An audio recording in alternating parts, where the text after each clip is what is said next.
This is Weekend Brunch with Alisha.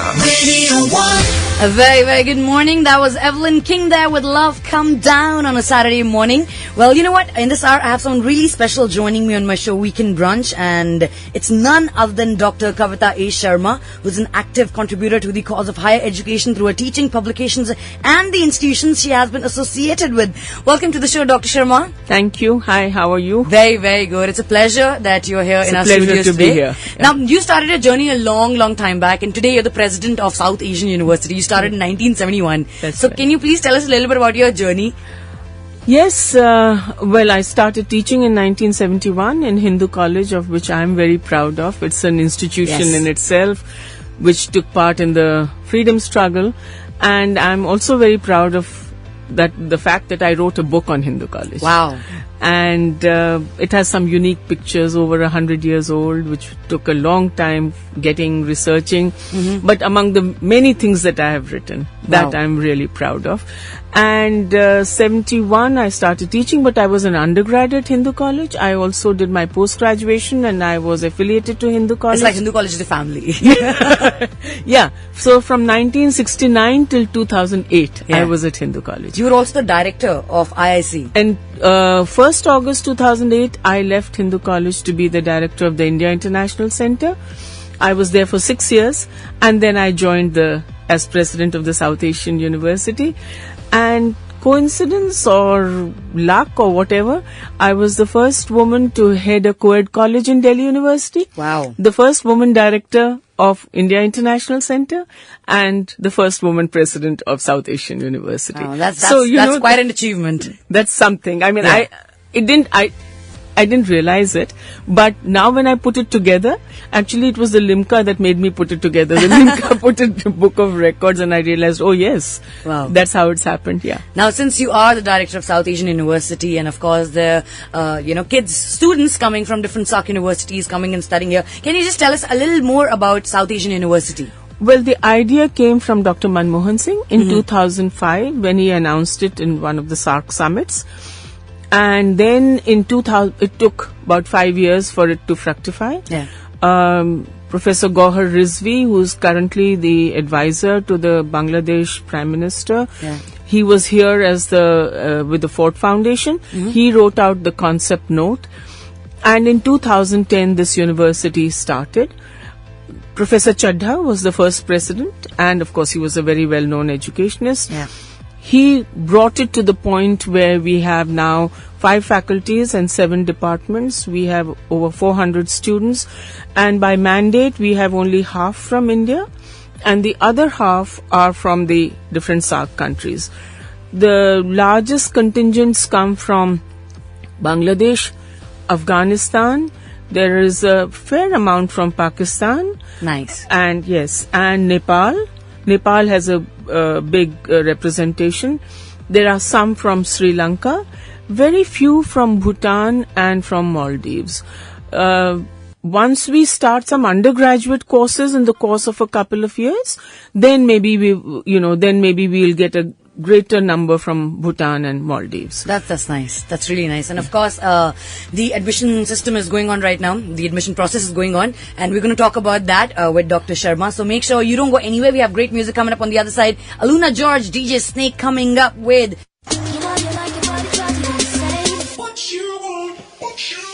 Enjoy the song. I'll be back right here on Radio 1. You're with me, Alisha, and Dr. Kavita Sharma. This is Weekend Brunch with Alisha. Radio 1. That was Brian Adams for you there with The Only Thing That Looks Good on Me Is You. Very, very good morning. You're with me, Alisha, on the Weekend Brunch. And in this hour, I'm in conversation with Dr. Kavita Sharma, who's the president of South Asian University. And today we're having a very interesting conversation with her. And of course, the admission process has already begun, so we're going to talk about that as well. But before that, Dr. Sharma, you mentioned that it was the idea of Dr. Manmohan Singh, that he said that let's come up with this university where the students coming from different SAARC universities and studying at one location, and this all happened in 2005. Now, what was the idea that was in his mind that he wanted to start this university? A couple of things. What he wanted was that these students must have a regional consciousness, so that we are not divided and fragmented as a region. Yeah. The second was to create a center of excellence in the region. And the third was that if there was a meritorious student who could not come because of lack of resources, he should not or she should not be left behind. And this is a brilliant idea because when students come together, you make friends during your student days. After that, you are only colleagues. Yeah. So when students come together and work together, they live together, then they learn to understand each other, and great memories they cherish of that time. And so the whole idea is that if the region has to become a better place for the general people of this region, then you need a leadership which must come from the young people, which will have not a fragmented consciousness but a regional consciousness, so that they work for the betterment of the region. True. And of course, since there are students from so many different countries like Afghanistan, you said Maldives, Nepal, Bangladesh. It's a very exciting place. Yeah, so I'm sure there there's must a be something huge they must be learning diversity. from. Yeah, yes, in culture. There's a huge diversity. And you should see when they, we've just picked up on our extracurricular activities. We're kind of short of space, but we use our foyer of the Akbar Bhavan for the extracurricular activities. Wow. And we just celebrated the International Mother Language Day. And you should have seen the recitation of poetry in Pashto and in Bengali and in Persian and, in Tamil and Sinhalese. It was a delightful experience. And so, they come to understand that with all the diversity, there is something that keeps them together, that binds them together. Sure. We are neighbors. Yes. We have a shared geography. So we have shared challenges of our environment and geography. Rivers flow from one country into another country. Mountains stretch across. True. We share the coastline with different countries. So, and then you have a huge 1,000-year-long synergies of culture, of spiritual heritage, arts, crafts, music. So, the boundaries there are very fluid. It's only the colonial and post-colonial experience that has left us fragmented. Sure. And somewhere we need to understand that we can work together with our synergies, because this is the part of the world which has the youngest population. Yes. In terms of age group. Yes, true. It is poor. It has issues of literacy, gender, creating professionals, and people proud of their heritage. So this is what is the whole idea behind it. Sounds totally exciting to me. I wish I was studying in South Asian University, though I've done my education now, but if I have to do another course, maybe I'll think about it. Now, talking about the admission process, you said that only 50% of students can be taken from India and the rest are from the other SAARC countries. So how can one apply to be a part of the South Asian University?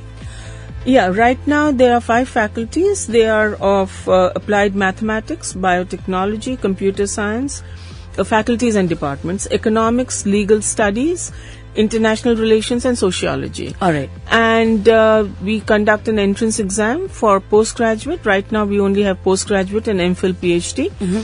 And these are conducted simultaneously in all the 8 countries. All right. We have 11 centers in India, 2 in Pakistan, 3 in Bangladesh, and 1 each in Nepal and in Maldives. The last date for applying is 11th March. It is available online. Online, all right. And of course, these are the programs you mentioned that you offer. Right. All right. I would say do not go anywhere, because there's a lot more I'm going to talk about with Dr. Kavita Sharma. And of course, they have a lot of future plans when it comes to South Asian University. We're going to talk about that as well. So stay tuned. Great music is coming up for you. On the other side, I've got Katy Perry coming up.